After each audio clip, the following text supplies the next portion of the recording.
नमस्कार, कल की तैयारी में आपका स्वागत है। आपके साथ मैं हूं मानसी दवे और बाजार बंद होने के बाद का सबसे बड़ा शो यानी कि आपके लिए कल की तैयारी अगले आधे घंटे में हम करवाएंगे।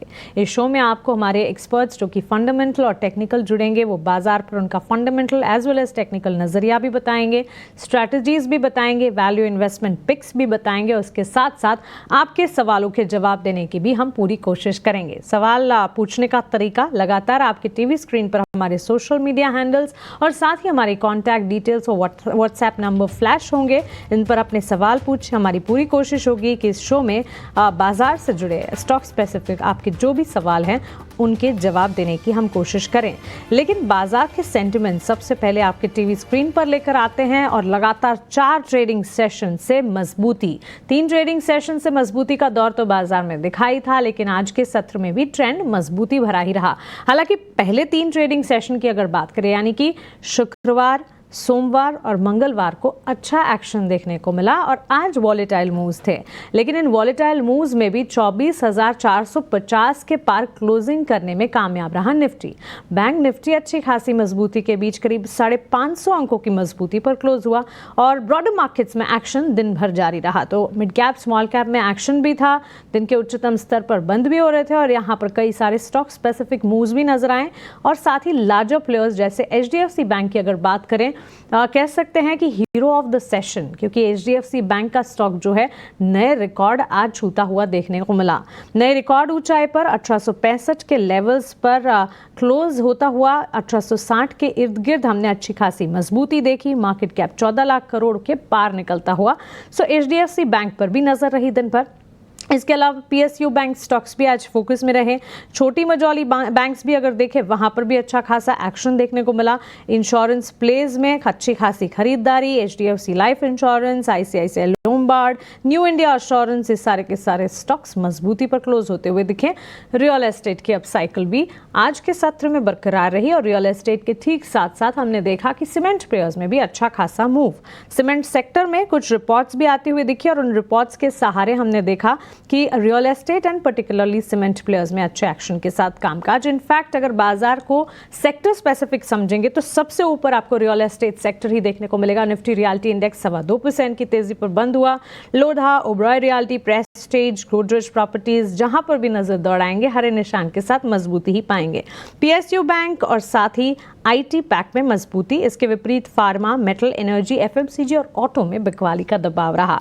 तो चलिए, ये तो बाजार का पूरा लेखा जोखा, सेंटिमेंट्स कैसे बनते नजर आए।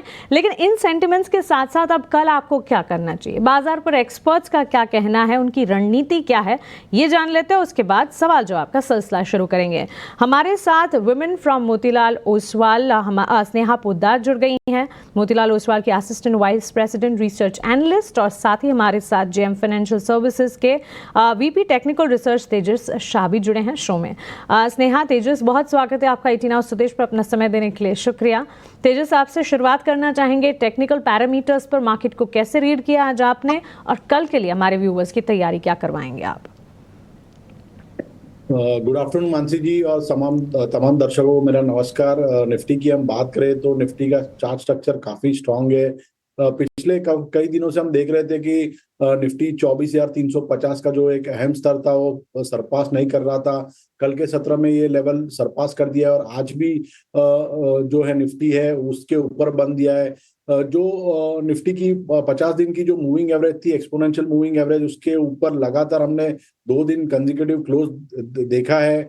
24,550 का एक माइनर हर्डल है निफ्टी में जो आज क्लोजिंग बेसिस पे सरपास नहीं कर रहा है। मुझे लग रहा है 24,550 का अगर स्तर पार होता है तो निफ्टी मुझे लग रहा है 24,800 तक भी जा सकती है। बैंक निफ्टी का जो स्ट्रक्चर है वो काफी स्ट्रांग है। बैंक निफ्टी में कल के सत्र में ही हमने 52,600 के ऊपर ब्रेकआउट देखा था और ब्रेकआउट के चलते आज हमने एक अच्छी खासी बैंक निफ्टी में 600 पॉइंट की रैली देखी है। मुझे लग रहा है कि आने वाले दिनों में बैंक निफ्टी एक आउट परफॉर्मिंग सेक्टर रहेगा और उसका जो प्रीवियस ऑल टाइम हाई है जो करीबन है 54,450 के करीबन, वो रीटेस्ट हो सकता है। तो कोई भी एक माइनर डिप आती है तो बैंक निफ्टी में खरीदारी करनी चाहिए। प्राइवेट बैंक्स में जो टॉप पिक्स है वो है HDFC बैंक और ICICI बैंक है और PSU बैंकिंग स्पेस में जो हमें प्रेफर्ड पिक्स लग रही है वो है Canara bank, bank of Baroda और स्टेट बैंक ऑफ इंडिया। तो चलिए ये बाजार पर एक टेक्निकल आउटलुक स्नेहा आपसे भी जानना चाहेंगे, फंडामेंटली किस तरह से देख रही है बाजार के सेंटिमेंट्स को आप? जी, सबसे पहले गुड आफ्टरनून आपको और सभी दर्शकों को। सो बेसिकली अगर हम फंडामेंटली भी बात करें तो काफ़ी कुछ पॉजिटिव लग रहा है मार्केट।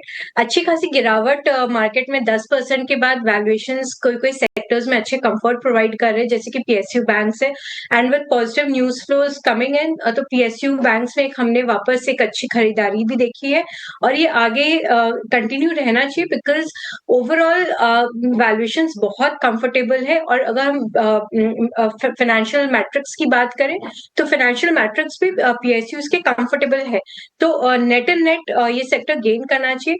बाकी इन जनरल भी मार्केट में स्ट्रेंथ है बिकॉज अगर आप देखोगे तो FIIs they have turn net buyers finally. तो लास्ट वीक भी कुछ सेशंस में बायर्स थे, कल भी बायर्स थे, तो कहीं ना कहीं ये मार्केट को कॉन्फिडेंस दे रहा है कि एफआईज रिटर्न कर रहे हैं। तो एक ये बड़ी बात है और सेकेंडली होपफुली जो आरबीआई की जो डिसीजन है ये वीक तो उसमें एक्सपेक्टेड है कि सीआरआर शायद है ना कहते हैं आरबीआई कट कर दे जो कि एक बहुत बड़ी बूस्ट प्रोवाइड करेगी मार्केट को। तो नेट नेट सेंटिमेंट्स थोड़े पॉजिटिव है और एक अच्छी करेक्शन के बाद सिलेक्ट काउंटर्स में हमें अच्छी बाइंग अपॉर्चुनिटी मिलती है। तो मेरी सलाह इन्वेस्टर्स को यही रहेगी कि आप हर मैंने क्वालिटी स्टॉक्स पे फोकस करिए और सिलेक्टिवली आपको पॉकेट्स मिलेंगे जहां पे कि आप स्टॉक्स अपने पोर्टफोलियो में ऐड कर सकते हैं। सम ऑफ द सेक्टर्स जहां पे हम काफी पॉजिटिव है तो एक बैंकिंग उसमें से एक है, एक इलेक्ट्रॉनिक मैन्युफैक्चरिंग स्पेस आईटी और आईटी और उसके बाद एक फार्मा स्पेस है जहां पे कि आप स्टॉक पिकिंग कर सकते हैं। ये तो चलिए ये डीप डाइव फंडामेंटल और टेक्निकल अप्रोच बाजार पर, बाजार के लिए आपको किस तरह की रणनीति यहाँ से बनाकर चलनी है आपने जाना, लेकिन आप सवाल जवाब का सिलसिला शुरू करते हैं और कुछ तमाम सवाल जो हमारे व्यूअर्स के पास से आए हैं उन पर नजर डालते हैं। श्याम चंद्र धार ने सवाल पूछा है और केमिकल स्टॉक्स और फर्टिलाइजर स्पेस पर इनका सवाल। आरसीएफ इन्होंने 250 शेयर्स की खरीदारी की है, 168 अपने एंट्री लेवल्स बता रहे हैं, 250 स्टॉक्स खरीदे, 179 के लेवल्स पर ये ट्रेड करता हुआ और क्लोज होता हुआ खरीदारी से ऊपर गया है, करीब 3,000 रुपये का मामूली वैसे प्रॉफिट है। लेकिन केमिकल एंड फर्टिलाइजर प्लेज वैसे अगर देखें काफ़ी ज़्यादा एक्शन में भी देखने को मिले हैं। तेजस आपकी राय क्या होगी? देखिए आरसीएफ का चार्ट स्ट्रक्चर काफी स्ट्रांग है। स्टॉक ने कभी डबल बॉटम बनाया 147 150 के बीच में और रिसेंटली ये स्टॉक में हमने ब्रेकआउट दिखा है 173 के ऊपर और लगातार 3-4 दिन से अगर देखेंगे तो स्टॉक है 200 दिन की मूविंग एवरेज के ऊपर सस्टेन कर रहा है। मुझे तो लग रहा है कि ये जो स्टॉक है इसमें रैली जो है वो बरकरार रहेगी। इनको एक थोड़ा लंबा डीप स्टॉप लॉस लगाना पड़ेगा फॉर द लॉन्ग पोजीशन। 167 एक आइडियल पोजीशन स्टॉप लॉस रहेगा स्टॉक के लिए। मुझे लग रहा है आने वाले दिनों में हम ये स्टॉक में 195 का पहला लक्ष्य देख सकते हैं और वो सरपास किया तो हम 210 तक के भी लक्ष्य देख सकते हैं। तो इनको होल्ड करना चाहिए विद स्टॉप लॉस बिलो 167 और लक्ष्य रहेंगे 195 और 210। ओके तो क्लियरली 210 तक के लक्ष्य भी नजर आ सकते हैं। श्याम चंद्र जी तो अपनी पोजीशन को बनाकर रखें, चार्ट स्ट्रक्चर काफ़ी पॉजिटिव है, इंटैक्ट रहिएगा, पोजीशन होल्ड कीजिए रहा है आपके लिए। सुमैया मेनन का एक सवाल है और साथ ही सूरज मिश्रा का, दोनों ऑयल मार्केटिंग कंपनियों से जुड़े क्वेश्चंस हैं, साथ ही ले रही हूँ मैं। और स्नेहा आपसे जानना चाहूँगी, इंडियन ऑयल पर खरीदारी है सुमैया की, 114 शेयर्स इन्होंने खरीदे हैं, 132 अपने एंट्री लेवल्स बता रहे हैं, 139 के लेवल्स पर इस स्टॉक में क्लोजिंग हमने देखी और साथ ही ओएनजीसी पर सूरज की खरीदारी 300 शेयर्स की हैं, 265 इनके एंट्री लेवल्स हैं। ऑयल मार्केटिंग कंपनी किस तरह से देख रही हैं इस स्पेस को आप, और ओएनजीसी आईओसी पर आपकी राय क्या होगी? जी आईओसी में सजेस्ट करूंगी कि आप एग्जिट करिए बिकॉज ऑयल प्राइसेस कहीं ना कहीं थोड़े स्ट्रेंथन हो रहे हैं। सो ऑयल मार्केटिंग कंपनीज इस सिचुएशन में थोड़ी से लूजिंग पोजीशन में हो जाती है। ONGC on the other hand benefit करेगी with the rising oil prices और मोर ओवर अगर हम ओएनजीसी की बात करें तो ये काफी स्पीडी से एक्सपेंशन कर रहे हैं जिसकी बेनिफिट इनको आगे FY26 FY27 में दिखाई देगी। तो जैसे जैसे ये न्यू कैपेसिटीज जो ऐड हो रहे हैं यहाँ पे oil and gas production ramp up होएगा, ऑब्वियसली उसे कंपनी के ओवरऑल प्रोडक्शन वॉल्यूम को बहुत बड़ा बूस्ट मिलेगा and that will drive the earnings. तो ओएनजीसी पे हम लोग काफी बुलिश है एंड इसको आप 330 के लक्ष्य से होल्ड कर सकते हैं। आईओसी मेरी सलाह रहेगी कि आप इसको एक्सेप्ट करिए। दोनों स्टॉक्स पर आपके लिए ये राय। इस बीच रेलवे काउंटर्स पर भी नजर होनी चाहिए और इरशाद अहमद का सवाल रेलवे स्टॉक्स पर ही है। तेजस, आईआरसीटीसी में खरीदारी इनकी 100 शेयर्स खरीदे हैं। आईआरसीटीसी के 83 आपने एंट्री लेवल्स ये हमें बता रहे हैं। 832 के स्तर पर यह स्टॉक इस वक्त ट्रेड करता हुआ और क्लोजिंग भी हमने देखी मजबूती के साथ आज के सत्र में देखने को मिली। इनकी खरीद से तो काफी आगे गया है स्टॉक और इसी के चलते करीब 75,000 का मुनाफा भी देख रहे हैं। सिर्फ आईआरसीटीसी ही नहीं, आरबीएनएल, आईआरएफसी, ये सारे के सारे रेलवे काउंटर्स पर एक नजर होनी चाहिए। आपकी राय क्या होगी तेजस? देखो, आईआरसीटीसी की हम बात करें तो स्टॉक ने अभी एक रिसेंटली बॉटम बनाया था 800 के करीबन, वहां से हमने एक अच्छी खासी रैली देखी है। लेकिन स्टॉक अभी इसका देखेंगे तो जो इमीडिएट हर्डल है वो करीबन 850 से लेके 865 के करीबन है। तो जब तक ये लेवल कुदाता नहीं है कोई बड़ी मूवमेंट लग नहीं रही है।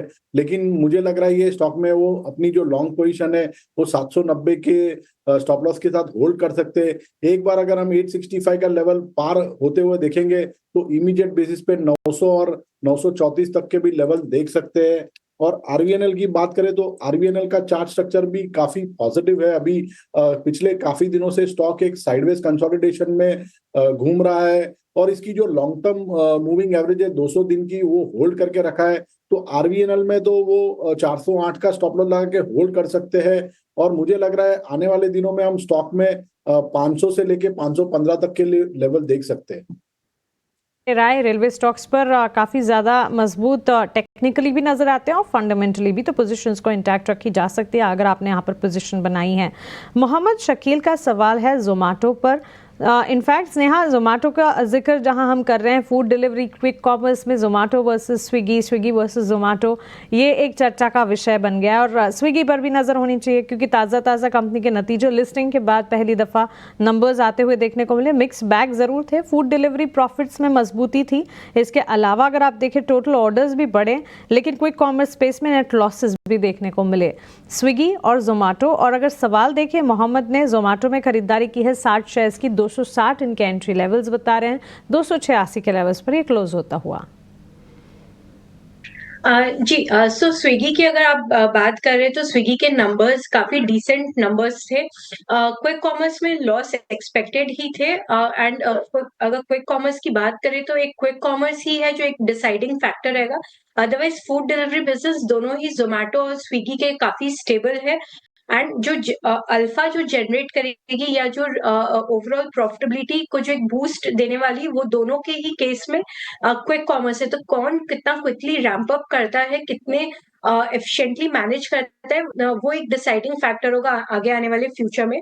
अगर हम जोमेटो की बात करते हैं तो इन्होंने एक बहुत अच्छे लेवल पे एंट्री की है और मेरी सलाह रहेगी कि आप होल्ड करें बिकॉज कंपनी अभी रिसेंटली ही सेंसेक्स में भी इंक्लूड हुई है और जो कि मैंने first of its kind inclusion है सेंसेक्स में। हम कभी कोई भी न्यू एज फर्म्स को पहले सेंसेक्स में इंक्लूड नहीं देखे, so this is a first of the company जिसको ये अपॉर्चुनिटी मिली है। और सेकेंडली ब्लिंकिट अभी करंटली बहुत कंफर्टेबल पोजिशन में कंपेयर टू इंस्टामार्ट जो कि स्विगी का है। तो एंड प्लस जोमेटो ने अभी रिसेंट जो फंड रेजिंग की है वो एक्चुअली ब्लिंकिट को और फर्दर अग्रेसिवली बूस्ट करने के लिए उसकी ओवरऑल डार्क स्टोर्स की नेटवर्क इंक्रीज करने के लिए की है। सो अभी जोमेटो एक थोड़े विनिंग पोजीशन पे है। मेरी सलाह रहेगी कि आप अभी जोमेटो के साथ ही स्टिक करिए and eventually over the quarters we'll monitor कि स्विगी कैसा परफॉर्म करता है and then we can take a call of switching from probably Zomato to Swiggy. Rational call. Zomato पर नज़र है और अगर कंपेयर करना है तो फिलहाल आपने जोमेटो पर पोजीशन बनाकर रखे, उसे ही इंटैक्ट रखें, ये राय आपको मिलती हुई। लेकिन चलिए अब आगे बढ़ते हैं और हमारे खास सेगमेंट वैल्यू इन्वेस्टमेंट पिक यानी जोरदार कमाई वाले वीआईपी शेयर्स का रुख करते हैं।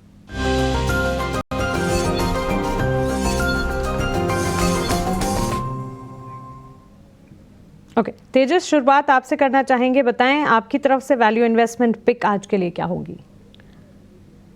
तो आज की मेरी जो वैल्यू इन्वेस्टमेंट पहली वाली पिक है वो है यूनियन बैंक ऑफ इंडिया। जैसे कि मैंने बताया कि बैंक निफ्टी ने कल के सत्र में एक फ्रेश ब्रेकआउट दिया है और बैंक निफ्टी आने वाले दिनों में निफ्टी को लीड करेगा। तो पीएसयू बैंक्स हमें काफी अच्छे लग रहे हैं और यूनियन बैंक एक हमारा चहीता बैंक है जिसने recently inverted head and shoulder pattern से ब्रेकआउट दिया है।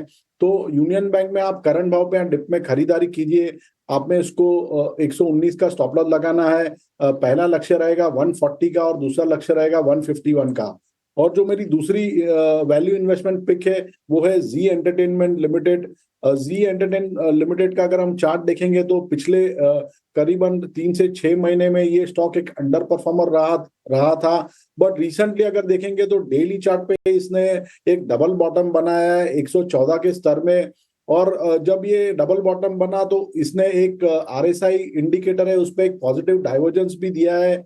और पिछले 3-4 दिनों पहले ही हमने ये स्टॉक में एक ब्रेकआउट देखा है 127 के ऊपर। उसके बाद स्टॉक काफी स्ट्रेंथ दिखा रहा है। मुझे लग रहा है ये स्टॉक अगर थोड़ी सी डिप मिलती है तो इसमें खरीदारी करनी चाहिए। इसमें आपको 125 का स्टॉप लॉस लगाना है और इसका जो पहला पोजिशनल टारगेट रहेगा वो रहेगा 160 का और दूसरा लक्ष्य रहेगा 175 का और time horizon will be 2 to 3 months। Okay, तो चलिए 2 कॉल्स खरीदारी की झील और साथ ही यूनियन बैंक ऑफ इंडिया तेजस की तरफ से। स्नेहा, आपकी वैल्यू इन्वेस्टमेंट पिक्स क्या होंगी? आज ही मेरी पहली पिक है सीडीएसएल। सो सीडीएसएल जैसा कि हम जानते हैं कि एक ड्यूओपोली मार्केट में ऑपरेट करती है और लार्जेस्ट डिपॉजिटरी प्लेयर है। इसने ऑफ लेट काफी जोरों से मार्केट शेयर गेन किया है। अभी इसकी मार्केट शेयर अराउंड 78% है। तो डीमैट अकाउंट्स कंटिन्यूअसली ऐड होते जा रहे हैं। सीडीएसएल इनफैक्ट फर्स्ट डिपॉजिटरी थी जिसे बाय सितंबर and almost 14 crore demat accounts add कर लिए थे। अभी जो रिसेंट में जो ऑप्शंस में रेस्ट्रिक्शंस आए हैं उसके कारण हो सकता है कि कैश वॉल्यूम में हमें एक बढ़ोतरी दिखाई दे जिसका डायरेक्ट बेनिफिट सीडीएसएल को मिलेगा। तो सीडीएसएल मेरी पहली पिक रहेगी विद टारगेट प्राइस ऑफ 2025। मेरी दूसरी पिक रहेगी एलटी फूड। सो एलटी फूड जैसे हम जानते हैं कि एक स्पेशलिटी राइस प्रोड्यूसर है एंड इसकी जो सबसे फेमस ब्रांड है दावत, जहाँ पे इसका 30% मार्केट शेयर है। रिसेंटली कंपनी ने सऊदी अरेबिया मार्केट एंटर किया है जो कि एक काफी बड़ी मार्केट है एंड वहाँ पे $2 बिलियन की अपॉर्चुनिटी दिखाई देती है। तो and moreover LT food transition कर रहा है from just rice producing model to FMCG model, जहाँ पे की कंपनी काफी सारी राइस रिलेटेड प्रोडक्ट्स भी ऐड कर रही है। सो एफएमसीजी एंगल से काफी राइस से रिलेटेड सब प्रोडक्ट्स काफी कुछ उसे एक सपोर्ट प्रोवाइड करते हैं जो साइक्लिकल इंडस्ट्री नेचर से मूव करके एक स्टेबिलिटी की तरफ मूव कर देगी। तो 20% काइंड ऑफ अर्निंग्स पोटेंशियल रखता है कंपनी और इसमें मेरा टारगेट प्राइस बनता है 520 का। चलिए सीडीएसएल और एलटी फूड्स स्नेहा की तरफ से 2 कॉल्स वीआईपी कैटेगरी में, 4 कॉल्स खरीदारी की आपके लिए वैल्यू इन्वेस्टमेंट पिक के तौर पर। आप दोनों का ही शुक्रिया हमारे साथ जुड़ने के लिए, सवालों के जवाब देने के लिए और बाजार पर अपना आउटलुक हमारे साथ शेयर करने के लिए। तो चलिए कल की तैयारी को तो हम यहीं समेटने जा रहे हैं, लेकिन जाते जाते एक इम्पॉर्टेंट अपडेट। टाइम्स नेटवर्क का flagship event India economic conclave नए एडिशन के साथ लौट आया है। आईडीएफसी फर्स्ट बैंक प्रेजेंटेड ये कॉन्क्लेव भारत के विकास से जुड़ी अहम और बेहतरीन चर्चाओं का केंद्र रहा है। जापान और जर्मनी को पीछे छोड़कर भारत का लक्ष्य दुनिया की तीसरी बड़ी इकोनॉमी बनने पर है। ऐसे में भारत को ग्लोबल चुनौतियों के बीच अपनी आर्थिक लचीलेपन को बनाए रखने और तेज रफ्तार से आर्थिक विकास को बढ़ाने वाली नीतियों को लागू करने की जरूरत है। और इस बार इंडिया इकोनॉमिक कॉन्क्लेव के 10वें एडिशन की थीम रखी गई है fast track to the top 3। इस थीम के जरिए इंडिया इकोनॉमिक कॉन्क्लेव एक रोड मैप तैयार करेगा कि कैसे भारत दुनिया की तीसरी सबसे बड़ी इकोनॉमी बनने की दिशा में तेजी ला सकता है। आईसी में राजनीति, ग्लोबल बाजार, इकोनॉमी और कॉरपोरेट वर्ल्ड की दिग्गज हस्तियां भी शामिल होंगी। तो 12 और 13 दिसंबर को तैयार रहें टाइम्स नेटवर्क पर सबसे बड़े कॉन्क्लेव का हिस्सा बनने के लिए।